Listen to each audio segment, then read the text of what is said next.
बिस्मिल्लाहिर्रहमानिर्रहीम। अस्सलाम वालेकुम। मैं हूं मोहम्मद फ़हीम और मेरे साथ मौजूद हैं खैबर पख्तूनख्वा के साबिक वज़ीर ख़जाना और वज़ीर सेहत तैमूर सलीम झगड़ा साहब।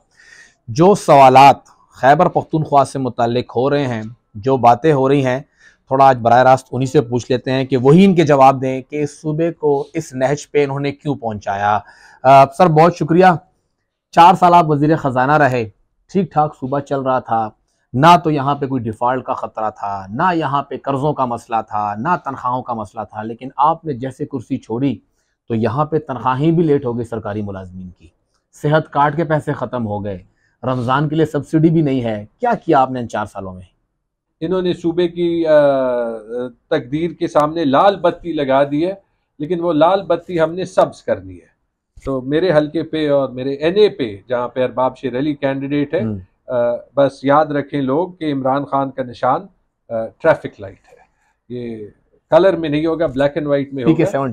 PK79 NA31 और इनफैक्ट NA31 के नीचे जो एक और हल्का है PK81, यहाँ हमारे बड़े अच्छे कैंडिडेट कासिम अली शाह। तो 4 में से 3 कैंडिडेट्स का निशान ट्रैफिक लाइट है। अभी आप पूछिए क्यों किया आपने सूबे का ऐसा? क्या ये आपको सूबे ने यहाँ पे हुकूमत दी, 2/3 अक्सरियत दे दी और वो जो सूबा ठीक ठाक चल रहा था आज डिफॉल्ट हो गया है? देखिए फ़हीम, मैं 6 साल पहले बाहर से आया था और हालांकि मैं यहाँ पे पैदा हुआ हूँ, पेशावर में यहाँ पे बड़ा हुआ हूँ। मेरा प्रोफेशनल करियर सारा बाहर था और एज ए कंसल्टेंट जो मैंने 10 साल काम किया था, मैकेंजी का मैं पार्टनर था। वहाँ पे मेरी स्पेशलिटी ये थी हुकूमतों को हेल्प करना। तो जब हम यहाँ पे आए, हमने कोशिश ये करनी थी कि जो सूबे को सूबाई खुद मुख्तारी मिली होती है, उसमें जो हर पैसा अवेलेबल है, जहाँ तक मुमकिन हो वहाँ तक उसको बेहतरीन इस्तेमाल करें और उससे ज़्यादा से ज़्यादा इम्पैक्ट लें। तो हमने बहुत सी चीज़ें मुख्तलिफ की। मैंने ये भी आपको कहा कि जहाँ तक मुमकिन हो, क्योंकि देखिए सियासत ऐसे फील्ड है जहाँ पे हर एक चीज़ आप सिर्फ अपनी मर्जी से या सिर्फ बाय द बुक नहीं कर सकते। लेकिन मेरे ख्याल में उन 4 साढ़े 4 सालों में मुश्किल हालात होने के बावजूद हमने सूबे की फाइनेंशियल मैनेजमेंट बाकी सूबों के लिए एक मिसाल बनाई। जब हमें इन वे निकाला ही गया, क्योंकि वो हालात ऐसे बनाए गए कि सूबाई हुकूमत फेडरल गवर्नमेंट के साथ नहीं चल सकती थी और हमने असेंबली डिसॉल्व की। तो उसके बाद जो पहले गवर्नमेंट भी आई और बेसिकली जो सूबा ब्यूरोक्रेट्स के हवाले हुआ, तो उसका आप नतीजा देख रहे हैं। अब अगर हम हकाइक देख लें तो पहली चीज तो ये थी कि हमें सूबे की आमदन ज्यादा करनी थी। हमने सूबे की आमदन 2 तरीकों से ज्यादा की। पहले तो ये कि सूबे के हक के लिए जो है वो लड़े। आपको पता है कि सूबे का पुराना मुतालबा है कि हमें NHP मिले और NHP AGN काजी फार्मूला के मुताबिक मिले। ये जो AGN काजी फार्मूले का मसला है, ये तो जो है एक बहुत बड़ी नेगोशिएशन मांगता है, चाहे जिसकी भी हुकूमत हो। मैं साफ बातें करूंगा, लेकिन इस पे हमारा स्टैंड क्लियर है, जो भी जिस पार्टी से भी हो पख्तूनख्वा में। लेकिन इसके अलावा जो दूसरी बात है कि जो सूबे को वफाक से पैसे मिलते हैं, उसमें गैस के पैसे और जो NHP के पैसे जो एक 2016 के मुआहदे के तहत मिलते हैं, वो भी पहले टाइम पे नहीं मिलते थे। उस पे हमने काम किया और तकरीबन 3 सालों में हर महीने हमें NHP के पैसे मिले। 3 साल में कोई 104 अरब रुपए मिले, जो कि एक रिकॉर्ड है। और इस तरीके से जो कबायली अजला का इंतजाम हुआ था, उस पे हालांकि NFC नहीं हो सका, क्योंकि इसके लिए दोबारा सारे सूबों की और वफाक की मशावरत चाहिए। लेकिन हमने हर साल फेडरल गवर्नमेंट पे बड़ा प्रेशर डाला कि हमें कबायली अजला के अखराजात के भी पैसे मिले और डेवलपमेंट के भी पैसे मिले। तो एक तो उसकी वजह से तकरीबन हर साल हमें 100 से 150 अरब वो मिले, जो कि कोई भी वफाकी हुकूमत हो, जो वफाकी ब्यूरोक्रेसी होती है, जो पंजाब डोमिनेटेड होती है, उसने आपको नहीं देने होते। तो वहाँ से हमें पैसा मिला। दूसरी चीज़, हमने सूबे की आमदन पे काम किया और 3 साल में सूबे की आमदन 30 अरब रुपए से 75 अरब रुपए तक बढ़ाई। इन 2 चीज़ों की वजह से पैसे मिले। और इसको साथ मिलाते हुए हमने अनपॉपुलर फैसले भी लिए, लेकिन जहाँ पे पैसे लगाना था हर तरीके से निकाल के लगाया। अनपॉपुलर फैसले की मैं मिसाल देता हूँ पाकिस्तान का बेहतरीन नया पेंशन सिस्टम है, पूरी दुनिया जो है वो उसकी तारीफ कर रही है। उसकी वजह से मैं शायद सरकारी मुलाजमीन में ज़्यादा पॉपुलर नहीं, लेकिन जो काम सूबे के अवाम के लिए करना है वो किया। और आज आपको शायद पता हो या ना हो, वही पेंशन सिस्टम वफाक और पंजाब की निगरान हुकूमतें भी जो है वो चला रही है, और उसको निगरान हुकूमत ने भी यहाँ पे हाथ नहीं लगाया। उसकी वजह से हमारे पेंशन का बिल फाइनेंस होने लगा। और साथ जो बड़े या मंसूबे थे, जैसे सेहत कार्ड या हेल्थ के सिस्टम को पैसे देना, या स्कूलों के लिए फर्नीचर को पैसे देना, या फॉर एग्जांपल कोविड में पैसे लगाना, बीआरटी को पैसे देना, इसमें से एक चीज पे भी कॉम्प्रोमाइज नहीं किया। बल्कि जो एक साल हमारा अच्छा था, ये वाहिद गवर्नमेंट है पाकिस्तान की तारीख की जिसने 1 जुलाई को, आपको याद होगा, 100% डेवलपमेंट बजट रिलीज किया। बिल्कुल, ये सारी इनोवेटिव बजटिंग थी जिससे सूबे में मुश्किल हालात में डेवलपमेंट का काम और सर्विस डिलीवरी का काम बेहतर हुआ। अनफॉर्चुनेटली जब हमारी वफाकी हुकूमत गई तो दावे तो ये सारे बहुत करते थे, लेकिन आपको पता है कि ये फैक्ट है कि उसके बाद वफाकी हुकूमत ने NHP के पैसे देना भी बंद किए। सूबे का जो NFC का शेयर है उसमें भी कटौती की। उल्टा सूबे को ये कहा कि जो 1% सूबे को मिलता था दहशतगर्दी के खिलाफ जंग की मद में किसी खास जो है वो रिकंस्ट्रक्शन के लिए था, बहाली के लिए था, और वो 10% भी रिकंस्ट्रक्शन का कॉस्ट नहीं कवर करता था। उस पे शहबाज शरीफ ने सियासत की। फ्लड्स हुए, फ्लड्स के लिए 10 अरब रुपए गए, वो भी नहीं दिए। कबायली अजला की बजट में तनख्वाहों के पैसे भी पूरे नहीं दिए। तो वो वफाकी हुकूमत में मसले शुरू हुए, और फिर जब हमारी हुकूमत गई तो फिर उसके बाद तो यहाँ पे JUI और ANP और पीपल्स पार्टी की ही हुकूमत थी ना, और PMLN की।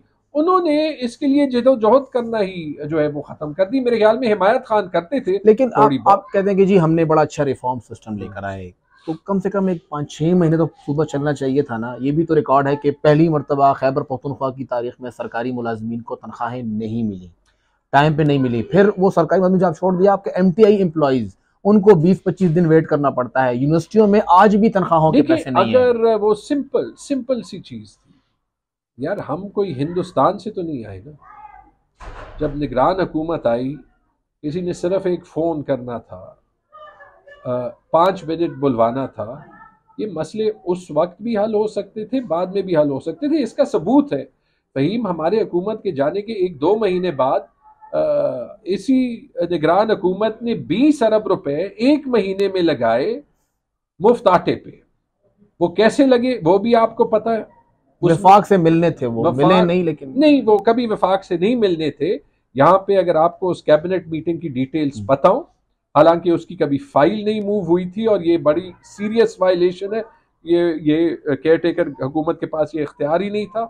इख्तियार तो उनके पास तनख्वाहें बढ़ाने का भी नहीं था, तनख्वाहें बढ़ाने का भी नहीं था। और आपने दोबारा कहा, अगर सूबे के पैसे, उनके पास आपका सेहत कार्ड बंद करने का भी नहीं है, कानून पास हुआ है। लेकिन आप अगर यही देख लें कि 20 अरब रुपए अगर सूबा आटे पे लगा, मुफ्त आटे पे लगा सकता है शहबाज शरीफ की प्रोपगेशन करने के लिए, और 110 अरब रुपए की तनख्वाहें बढ़ा सकता है, तो फिर सूबे के पास ये इख्तियार नहीं है कि वो कहे कि हमारे पास पैसे। तो फिर ये कैसे एकदम से आप, जिस तरह इमरान खान के जाते ही लाइट गायब हो गई, स्वच्छ साथ ले गया था, जब बहुत सारे पैसे ले गए थे, बहुत चैलेंजिंग हालात थे ना। आप जाके उस वक्त के सेक्रेटरी फाइनेंस से और फाइनेंस की टीम से पूछे, तो हमारा एक्चुअली जो लिमिट था वो वाकई डिफॉल्ट के करीब पहुंच गया था।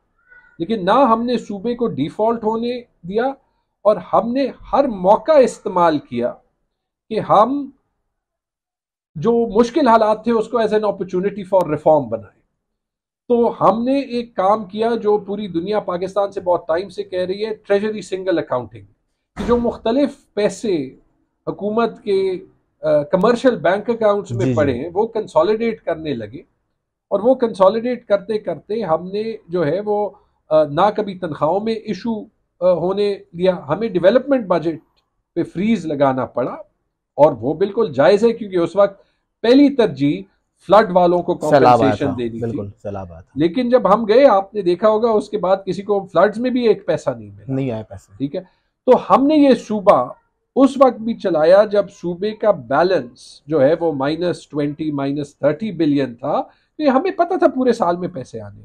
आज वो बैलेंस 50-60 अरब रुपए का होता है, लेकिन ये तनख्वाह नहीं दे सकते, लेकिन ये WSSP की तनख्वाह। ये लोग तो कहते हैं कि जी कम से कम हमने वफाक से कर्जा नहीं लिया। PTI के दौर में जो 5-6 महीने उनकी हुकूमत थी PDM के साथ, उस दौर में उन्होंने स्टेट बैंक से कर्जे लिए, माइनस में चलता रहा। हमने कम से कम कर्जा नहीं लिया और खर्चे जो है वो बर्दाश्त कर रहे हैं। देखिए, कर्जों पे यहाँ पे बहुत सियासत होती है, और ये स्टेट बैंक के कर्जे की बात करूँ, उस कर्जे पे अलग से बात करेंगे। ये जो आप माइनस में चल रहे हैं, वो कर्जे आप क्यों मैनेज कर रहे थे? सेक्रेटरी फाइनेंस ने कहा कि ये जो आप ओवरड्राफ्ट में जाते हैं, बड़ी अच्छी स्ट्रैटेजी है, क्योंकि आपके पास दो ही तरीके हैं ना, आपने वफाक से अपने पैसे मांगने हैं, वो आपको ना दे तो आप अपना सूबा ना चलाएं। वो ओवरड्राफ्ट लिमिट आपके लिए अवेलेबल है, ठीक है, उस पर इंटरेस्ट है, लेकिन हमारे जो है वो अरियर्स वफाक से जो है वो बंद रहे हैं।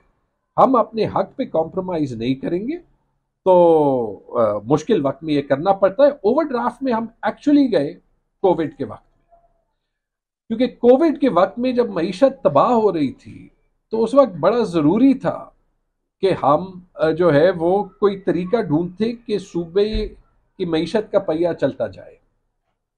तो उस पर भी एक्चुअली हमारी तारीफ हुई।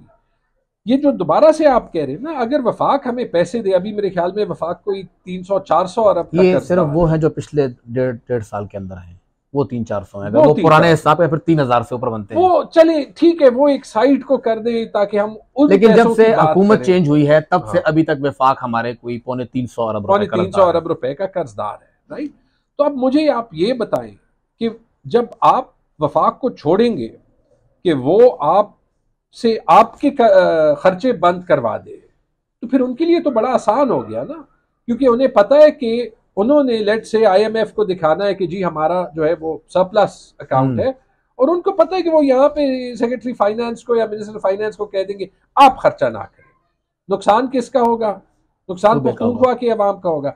आपको याद है लास्ट ईयर पिछले बजट में जब हमजा शहबाज शरीफ पंजाब के वजीर आला कुछ दिनों के लिए, तो यहाँ पे तो उन्होंने ये काम किया, लेकिन उनको उन्होंने कहा कि पंजाब के लोगों को मुफ्त की बिजली दो। बिल्कुल, वो बाई इलेक्शन से पहले मुफ्त की बिजली दी थी, 150 अरब रुपए। आटा उन्होंने खैबर पख्तूनख्वा में बंद कर दिया था, आटा बंद कर दिया था।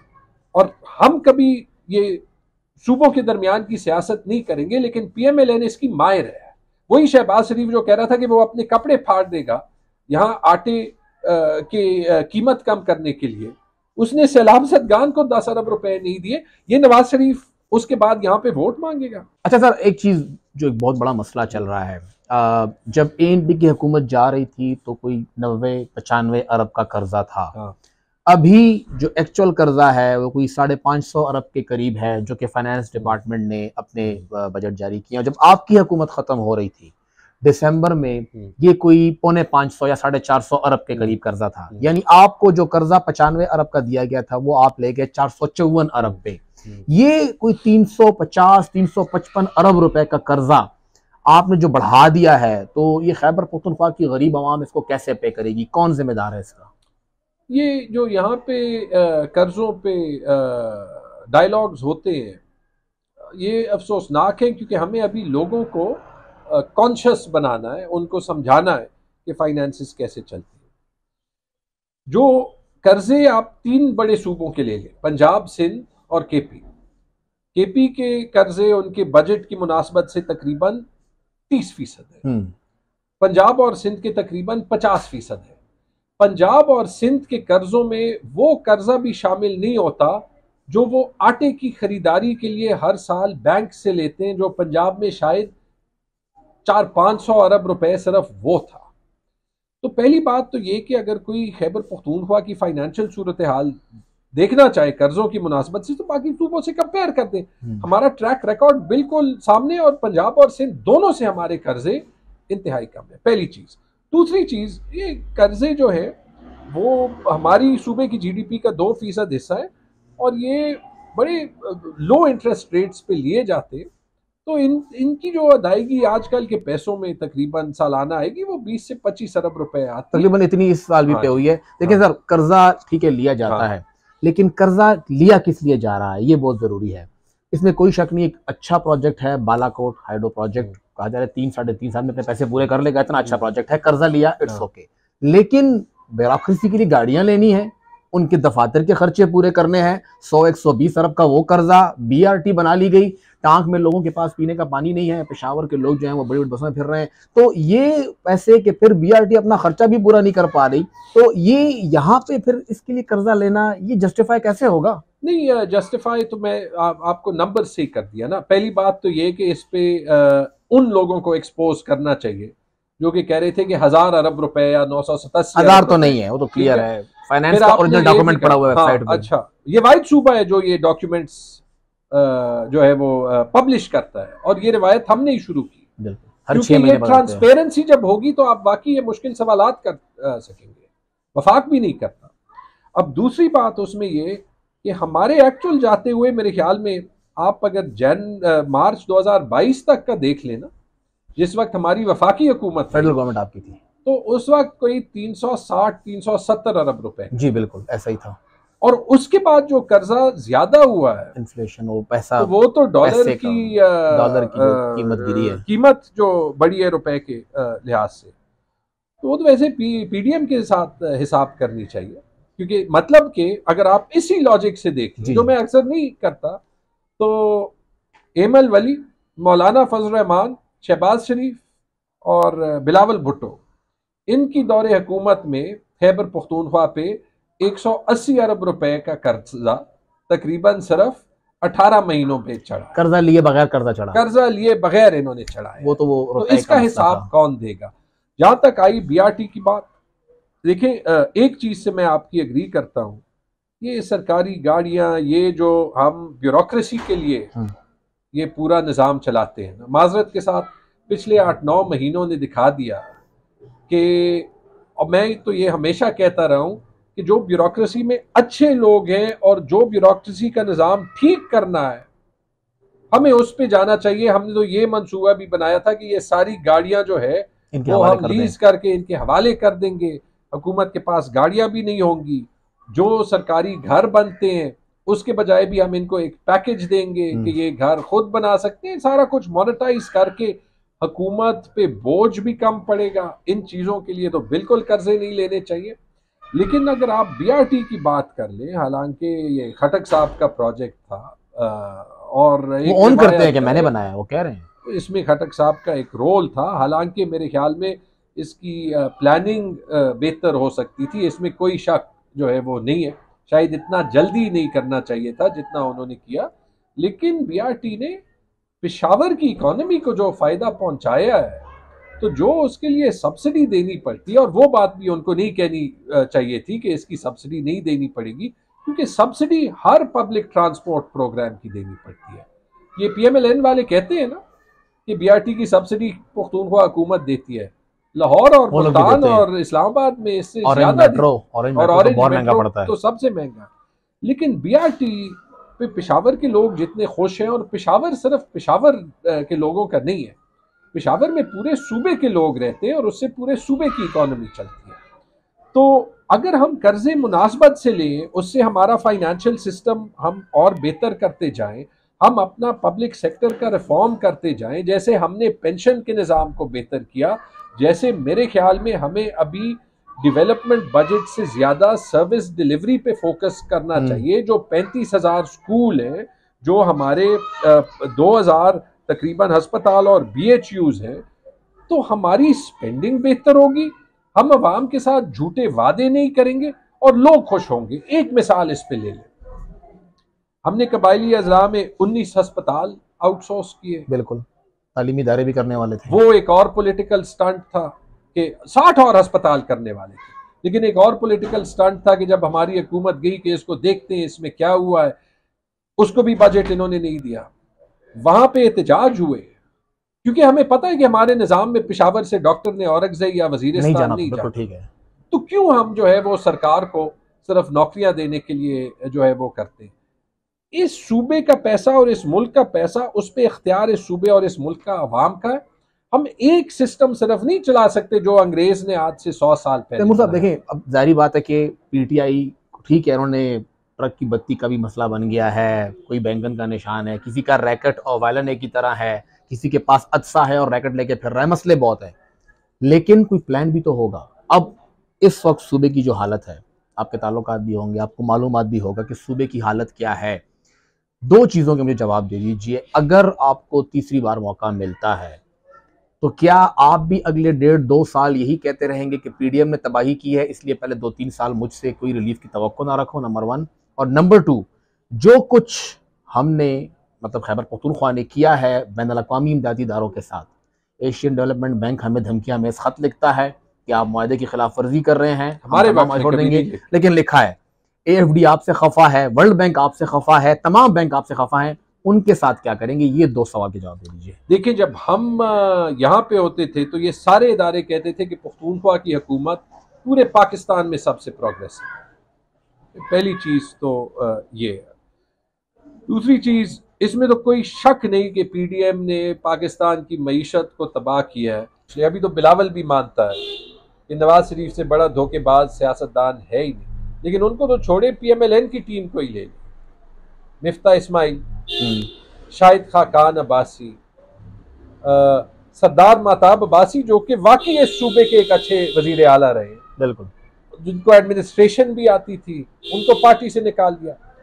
और इन सब को छोड़ने मोहम्मद जुबैर क्या कह रहा है कि जब इमरान खान की हुकूमत गई थी तो कोई इशू नहीं था डिफॉल्ट का, और मान लिया उन्होंने। ठीक है, तो वो ये तो अभी सारी हकीकत एक्सपोज होगी, तो इसमें कोई शक नहीं है, उन्होंने बेड़ा गर्क किया। तो मौलाना साहब भी मान रहे हैं कि जब हुकूमत गई थी इमरान खान की तो मसला नहीं था, हम तो इलेक्शन करने जा रहे थे, लेकिन इमरान खान ने इलेक्शन के लिए राजी नहीं हुआ, इसलिए फिर मसला उस वक्त हो गया। उनको शायद इतनी सर्दी नहीं, वो तो मान गया था कि इलेक्शन करा रहे थे। देखिए, अब दूसरी चीज ये हम वाकई नहीं कर सकते, और मुझे डर ही है कि जो ये इंतखाबात होंगे, अगर नवाज शरीफ को इम्पोज किया गया, क्योंकि उसकी 2% मकबूलियत भी नहीं है, और फिर इस सूबे को तो ले लें आप, फ्री एंड फेयर इलेक्शन करा ले, मिल के पीडीएम 5 सीटें ना जीते पूरे सूबे में, आपको हमारी कैंपेन का रिस्पॉन्स, मैं चैलेंज करता हूं, मेरे साथ आए और जो जिसके पास मैं जाता हूं एज इज लाइव रिकॉर्ड करें कि क्या रिस्पॉन्स जो है वो मिलता है। लेकिन हम माजरत के साथ ना इस सूबे को, ना इस मुल्क को ऐसे चला सकते जैसे हम चला रहे हैं। हम सिर्फ सुनहरे ख्वाब नहीं दिखा सकते। अगर नवाज शरीफ ये कह रहा है कि मैं डॉलर को 50 रुपए पे ले आऊंगा, मैं तो एक दिन सुन के मुझे हैरत हो गई थी, इसको तो यहीं पे फायर करके वापस एवनफील्ड प्लान होगा उसके पास। तो ये इकोनॉमिक्स के खिलाफ है। ये ऐसे है जैसे कहना कि 2 - 2 22 होता है, तो बिलावल मुफ्त बिजली दे रहा है, उसके पास तो ये प्लान भी है। नहीं हो सकता ना। देखिए, आप सेहत कार्ड दे सकते, लेकिन आप सेहत कार्ड देने के लिए भी हर तहसील में एक नया अस्पताल जो कि नहीं चलेगा वो बनाना बंद कर दे। पूरे मुल्क में इतने अस्पताल बने कि आवाम को सर्विस डिलीवरी देनी है, इन अस्पतालों को चलाएं, और हाँ, देख ले कहाँ कहाँ पे नए अस्पताल की जरूरत है। आप अस्पतालों की अपग्रेडेशन सिर्फ लोगों को क्लास 4 की एम्प्लॉयमेंट देने के लिए बंद कर दें।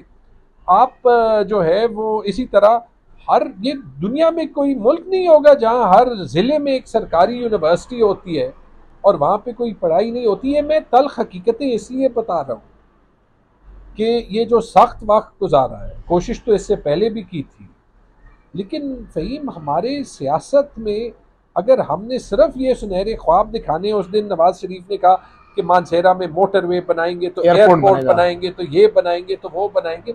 आपको पता है 40 साल से इसने पख्तूनख्वा के लिए कुछ किया नहीं है। वो डेरे में भी एक एयरपोर्ट का उन्होंने ऐलान किया था कि वहाँ बनाएंगे, मौलाना साहब के गाँव में, इलाके में उन्होंने वजीरिस्तान में यूनिवर्सिटी का ऐलान भी किया है शहबाज शरीफ। बिल्कुल। तब कैसे ये सब कुछ, चश्मा वो बैंक कैनाल जो है, वो तो 30 साल पहले किया था। 1 रुपए वो सैलाब जदगान को नहीं दे सकते। वो तो खैर नवाज शरीफ साहब कह रहे मैं नहीं था ना, वो तो पीडीएम की हुकूमत थी, तो वो जिम्मेदार है, उसके भाई थे वहां पे। तो अच्छा, हल क्या है? हल मुझे बताए, आपके पास जल्दी हल है? दोबारा से 100 रोज का प्लान होगा या नहीं, कुछ और होगा रियलिस्टिकली? मैं सूबे के लिहाज से बताता हूँ। हमें बहुत कुछ हमने कर लिया था, हम बहुत सी चीजें ऐसे कर सकते हैं जो कि एक्चुअली आपके अवाम को रिलीफ भी देंगी, खुशहाली भी देंगी और सूबे का निज़ाम भी बेहतर चलाएगी। हम स्कूल्स में पैसे इन्वेस्ट कर सकते हैं। मैं नए स्कूल्स की बात नहीं जो आप करेंगे, जो आपका वादा है, हाँ, आप करके देंगे। जो स्कूल्स बने हुए हैं, जैसे हम यहाँ पे फर्नीचर प्रोवाइड कर रहे थे, जहाँ पे हम यहाँ पे सेकंड शिफ्ट प्रोवाइड कर रहे थे, उसका निज़ाम हम और भी बेहतर कर सकते हैं, ताकि जो ये 30-40 हज़ार स्कूल्स हैं ये चले। हाँ, साथ में जो मजीद स्कूल्स वो करने, हमारे पास जो एजुकेशन फाउंडेशन है, हम वाउचर्स दें, हम प्राइवेट स्कूल्स को भी अपने स्कूल सिस्टम का हिस्सा बनाएं। हमारे जो अस्पताल नहीं चलते, मिसाल के तौर पे आउट ऑफ स्कूल चिल्ड्रन बच्चे जो हैं वो साथ तभी आएंगे जब स्कूल्स में जिस क्वालिटी की पढ़ाई होगी ना। ठीक है, आप अस्पताल देख लें, जो कबायली अजला में सिस्टम चल सकता है। आपको पता है हमारे पास कोई 18,000 बेड्स हैं, और इस सूबे में 7-8 हज़ार बेड्स ऐसे होंगे उन अस्पतालों में जहाँ पे बिजली नहीं होती या वो नहीं होता, जो हम आउटसोर्स कर रहे थे। इसलिए कर रहे थे कि आप देख लें कि हम वजीरिस्तान में अस्पताल देख लें वो कैसे चलता है। वहाँ पे कराची, लाहौर से डॉक्टर्स आते हैं जहाँ पे लोकल डॉक्टर्स नहीं होते। तो ये मैदान में 25 यूनिवर्सिटियों के वीसीज नहीं है। हाँ, 25 यूनिवर्सिटीज के वीसी नहीं है। आपके KPRA जो रेवेन्यू अथॉरिटी है, उसका आपका जो है वो ये साल से टेक्नोक्रेट हुकूमत ने हेड नहीं बनाया था, चीफ मिनिस्टर ने मीटिंग नहीं ली थी। तो ऐसे तो सूबा नहीं चलता। सोशल सेक्टर में हम वो करें। हाँ, हम सेहत कार्ड को जरूर वापस करेंगे, क्योंकि उससे इन्वेस्टमेंट आती है, उससे हमारे प्राइवेट सेक्टर के अस्पताल भी आपको पब्लिक सेक्टर की डिलीवरी देते हैं। जो खामियां उसमें है वो खामियां हम दूर करेंगे, लेकिन इसका ये मतलब नहीं कि हम सरकारी अस्पतालों को वफाक से पैसे कैसे लाएंगे। ये चैलेंज है। इसमें आपको 100% जो है वो कामयाबी नहीं होती, लेकिन जब आप वहां पे बैठे, आप आईनी और कानूनी जो आपके पास लीवर्स मौजूद हैं वो आप इस्तेमाल करें, तो उसमें आपको कामयाबी मिलती है। आपको पता है जब वफाक ने हमें NHP के पैसे नहीं दिए, हमने नेपरा में चैलेंज किया, मैं खुद वहां पे गया और हमने वहां पे केस जीता। उसके बाद हमारी हुकूमत खत्म हुई, किसी ने उस डिसीजन की इम्प्लीमेंटेशन का मांगा ही नहीं। जहां पे वफाक की हुकूमत हो और वो बात ना माने, आप कोर्ट्स का सहारा ले सकते हैं।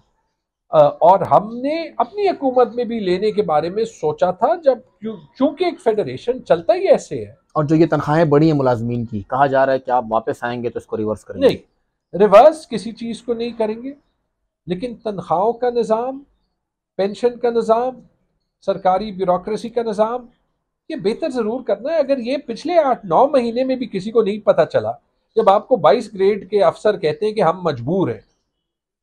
देखिए, आपको तनख्वाह मिलती है स्टेट के मुलाजिम होते हुए, नवाज शरीफ के मुलाजिम होने के लिए नहीं। तो स्टेट ने कहा है ना कि नवाज शरीफ के मुलाजिम बनो।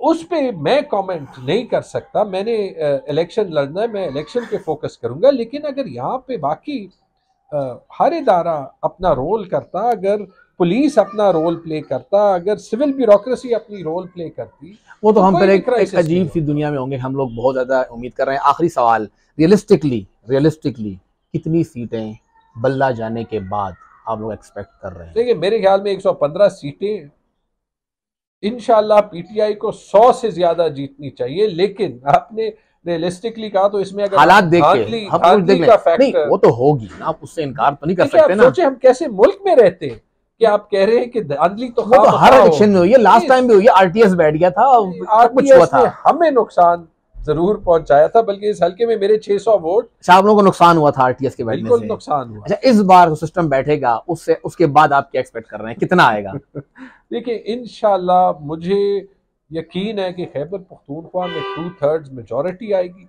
2 बार 2/3 मेजॉरिटी आएगी, तीसरी बार हुकूमत बनाएंगे। मैं आपको कहता हूं कि जो लास्ट टाइम जो माहौल हमने देखा था, उससे वर्कर्स का जज्बा, वोटर्स का जज्बा वो है। हमें वोटर्स कहते हैं कि आपके आने की जरूरत नहीं है।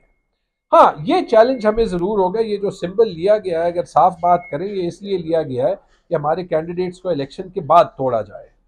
मुझे यकीन उसमें भी ये है कि जिन लोगों ने 8-9 महीने अपना सॉफ्टवेयर रीसेट होने नहीं दिया और प्रेस कॉन्फ्रेंस नहीं की, वो इमरान खान के नाम पे वोट ले रहे हैं। वो इंशाल्लाह इलेक्शन के बाद भी इमरान खान के साथ खड़े होंगे। लेकिन ये कोशिश शायद जरूर हो। 20, 25, 30, 40 कितने रियलिस्टिक आपको अंदाजा क्या है जो कि टूटेंगे, जो जीतेंगे? जो जीतेंगे जीतने के। टूटने की बात तो हर एक के अपना जमीर है, वो टूटते हैं वो और की बात है। 115 में 80 से ज्यादा सीटें। यानी आप ये कह रहे हैं कि ANP, JUI, PMLN, कौमी वतन पार्टी, ये सब मिलके सिर्फ 25 या 35 सीटें जीतेंगी, बाकी सब आप जीतेंगे। JUI शायद 10 से 15 सीट। खटक साहब पे इतना इन्वेस्ट हो गया, आप कैसे कह सकते हैं कि मैं आपको हिसाब लगा देता हूँ। JUI लेट से 10 से 15 सीट, 15 कर देते हैं। ANP 5-6 सीट्स की माजरत के साथ, 6 तो पेशावर में जीत रहे हैं वो लोग।